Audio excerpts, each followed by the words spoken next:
Hey, it's the Right Rican, and today I'm going to talk a little bit about the soft bigotry of low expectations, which is something the left do all the time.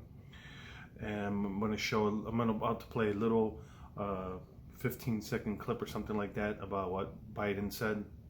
So, and then I'm going to show other examples. But let's start with this clip. In the community, in the Hispanic and the African American community, know how to get online to determine how to get in line for that COVID vaccination. And this is what I mean by they call it the soft bigotry of low expectations. Here's an article I found called The Woke Bigotry of Low Expectations. And this is how it works. If you see what he said there, saying that blacks and Hispanics don't know how to go online to get in line, it's cute. It sounds like, oh yeah, look, I'm making a play on words. But no, it should be insulting to black and Hispanics. Look, my parents are old, obviously. I'm in my 40s, they're in their 70s. They don't know how to, a lot of older people don't know how to go online. And it's not an insult on older people, it's just the fact that they didn't grow up with it. This is something new to them. There's some older people who have adapted to it and been able to use it. And there's some who haven't. Like, my parents will go on Facebook, they know how to type stuff, but to go onto a website, my parents don't know how to do that. They know how to use the apps because it puts them straight online. But to type in to go see a website, no. So my sister did it for them. My sister signed up online for them to get their COVID vaccine. My sister is Hispanic, Latino, whatever you want to call us, and she set it up for them. But that's the whole thing. It's like they patronize us and tells us, and do stuff like that. Where it's like, if a Republican said something like that, if a conservative, libertarian, whatever, said something like that, they would be flipping out. But the left get to say stupid things like that, and it's okay.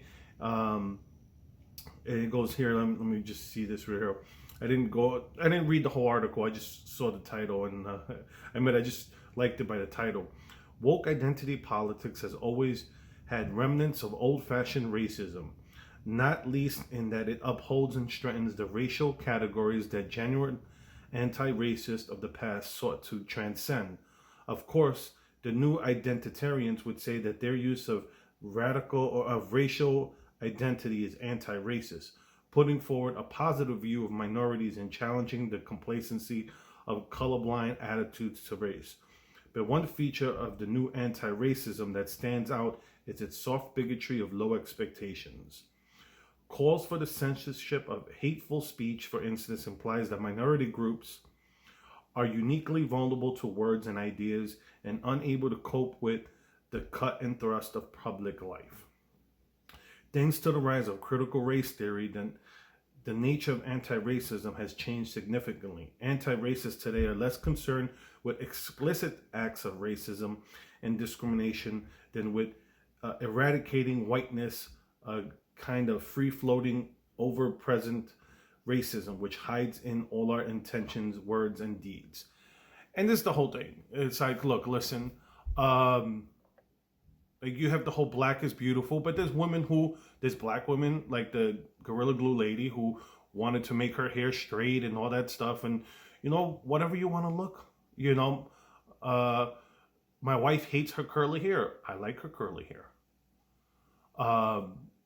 But some women don't like that. Some women want straight hair. Some women, whatever you want to do what makes you happy. But they make this about racism all the time. Sorry about that, folks. I got a phone call, so if anyone doesn't know, I actually use my phone to make my videos. both my computers don't have high quality cameras, so my phone has better quality. So like I said, everything becomes racist. Everything becomes racist. Clothing, hairstyle, everything becomes, the patriarchy, the white supremacy. Basically, that's what critical race theory is. It's basically an offshoot of critical theory, which is a Marxist philosophy. So critical race theory, if anyone, you really want to look into its roots, it's rooted in Marxism and communism.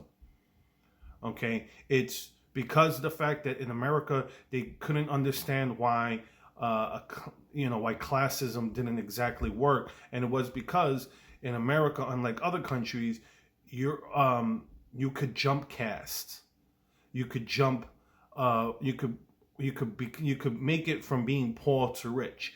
Does it happen for everyone? No, but it's still possible, and it happens a lot. It happens more in this country than it does in other countries.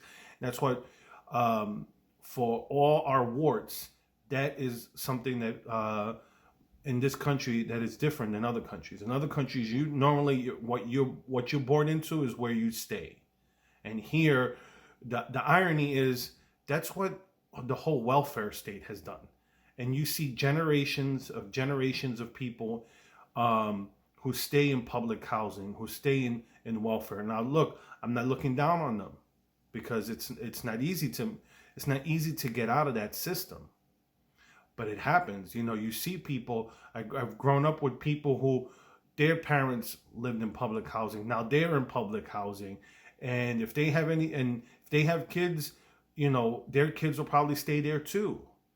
And it's like they get comfortable. It's like that's how we've got. That's why I complained to a friend of mine. What the welfare state has made us dependent. It hasn't made us independent. It hasn't made us better people. So to go on with this whole the high bigotry, the soft bigotry of low expectations is that everything becomes racist. So voter rolls, voter ID. Okay, I lived in Texas.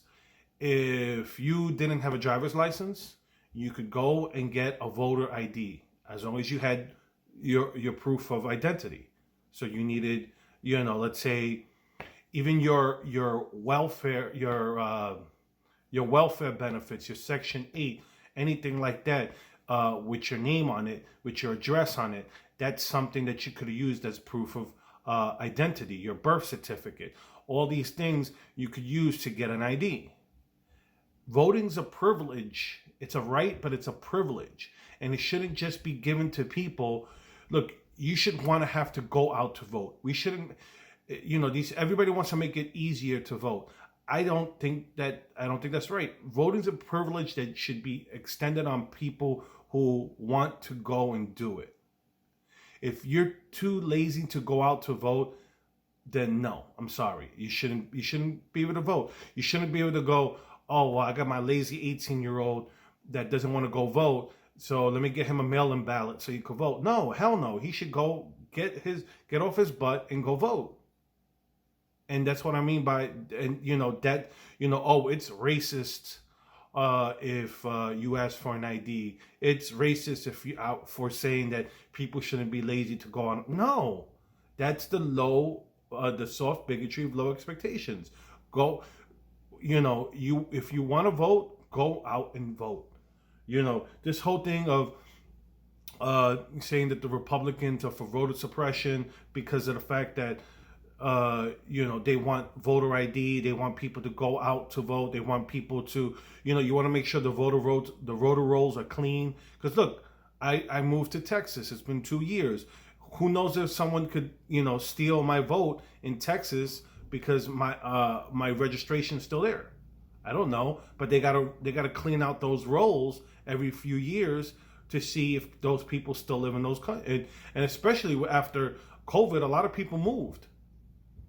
People moved out of the city. People that lived in New York moved out here to Pennsylvania, moved out to places where it's more urban. I mean, it's more rural than it is urban, because people wanted to stop being on top of each other. And so that's the whole thing. You can't, that's the whole thing about this whole wokeness and this whole everything about, everything being white is evil, the patriarchy is evil. It's uprooting society. This whole, like I said, I did a video about the whole this is coming to France, and how France is trying, is it going to destroy France? And it's like, if it stays acceptable, then yes, it's going to destroy France, like it's destroying us. And countries that, like China, for example, they don't care about that. They don't believe in this whole woke ideology. They're pretty much homogenous.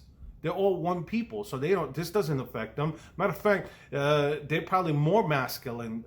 They care more about masculinity probably than we do, because after, with the whole one-child policy, they became a majority male society.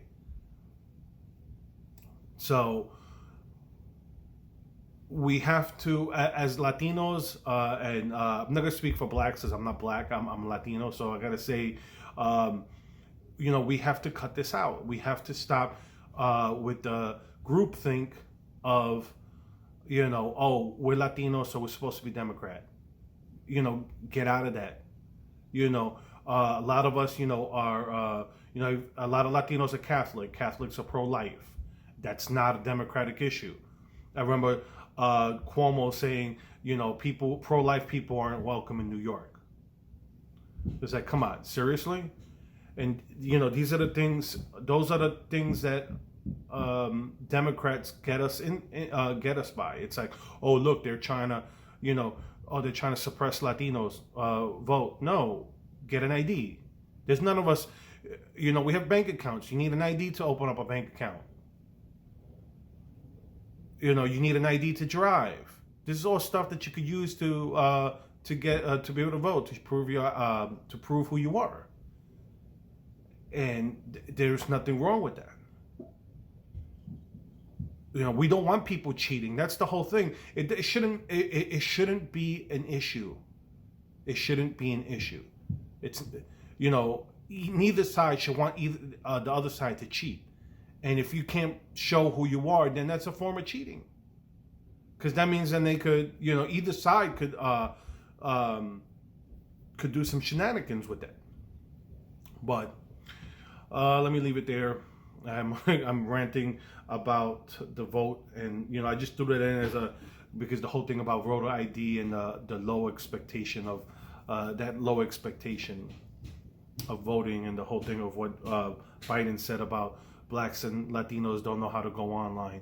It's like, come on, people, open your eyes and see these things, that these microaggressions, the word that's it's a word I don't like, but let me use it in that sentence. These are microaggressions of their bigotry against blacks and Latinos, but it's acceptable because it comes from the left.